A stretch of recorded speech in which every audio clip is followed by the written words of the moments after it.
What does it look like when a people unite in resistance? How do a million voices sound?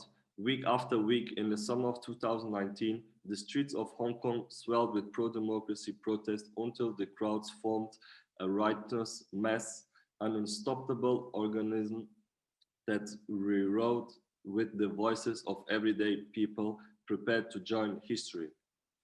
International observers research in vain for apt descriptors.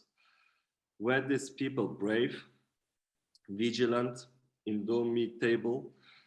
When you are standing to protest your home and your way of life, these words are helpful but ultimately insufficient. This is Hong Kong. These are Hong Kongers.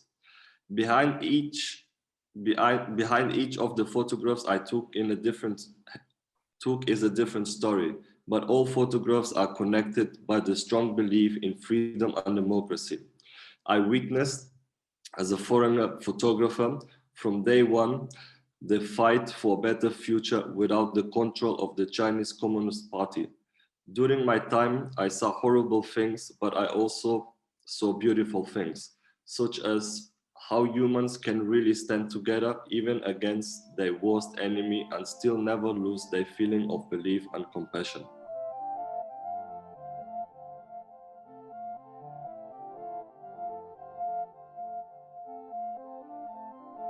It's Carlos. I'm 29 years old. I was born in Germany and raised in Portugal.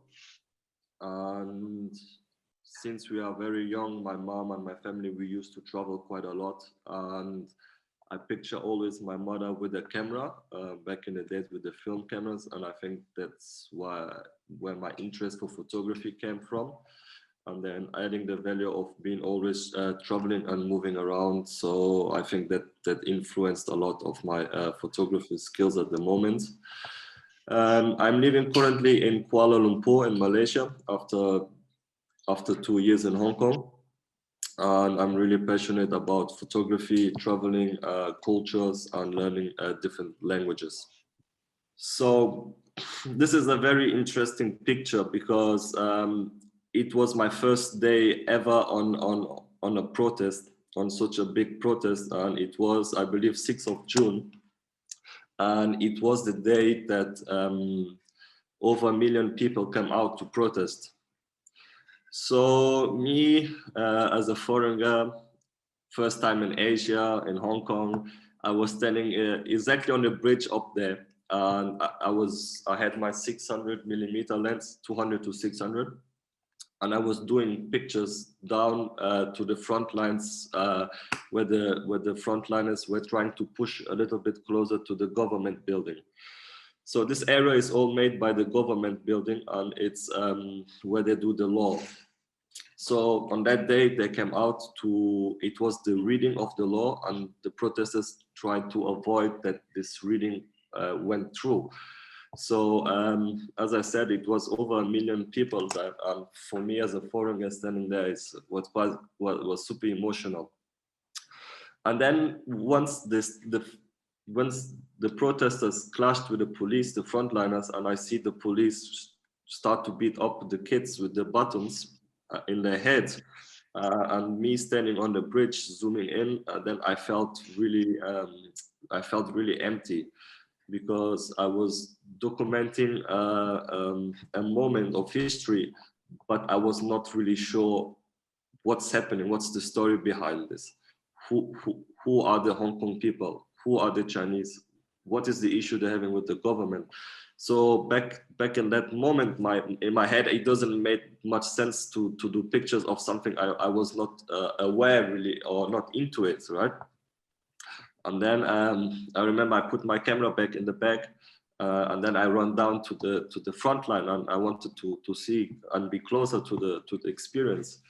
And then as soon as I arrived there, I remember one of the guys got hit on the head, he fell down, and then I said, okay, maybe I still want to be closer, but there's no need to be so close, right? And then I think I spent a good 2 months just meeting frontliners and going with them and really understand what are they protesting? What are they fighting for? And how does the government work in Hong Kong, and what is the influence of China over Hong Kong? So I spent a couple of months going with them in the front, understanding what are their demands. And then once I really got the whole picture, then I said to myself, now I'm ready to start documenting the whole protest. And then I brought my camera out again, and I started again to develop this album, which is a historic moment for Hong Kong. And I think it made a big difference when you know what you photograph and from something that you don't know, especially when it comes to photojournalism. It was the first day that the police used tear gas, and they used rubber bullets, and this was the day that they described the protesters as rioters. And I remember was very sensitive because, you know, Hong Kong people, they're very friendly when it comes to protest. There's never any aim to hurt people or any aim to do practice of violence, because in the end of the day, most of them, 90% is students, and we're speaking about top students, doctor, lawyers, and all this. But even their mentality is never against practice of violence or hurting someone. So when the police start to shoot the tear gas, and back in that day, it was the beginning, nobody was really prepared with masks for that. So everyone was quite shocked, but more shocked because how the media and how the government called them as the writers and criminals, right? When in the end of the day, they were not doing nothing that justified that sentence. Hey folks, I hope you enjoyed the episode. If you're interested in learning more about the photographer, you can check out more of their images and stories on our website, scop.io, and buy our book on any major online retailer or your local bookstore. Tune in to our next episode. And don't forget to subscribe. See ya!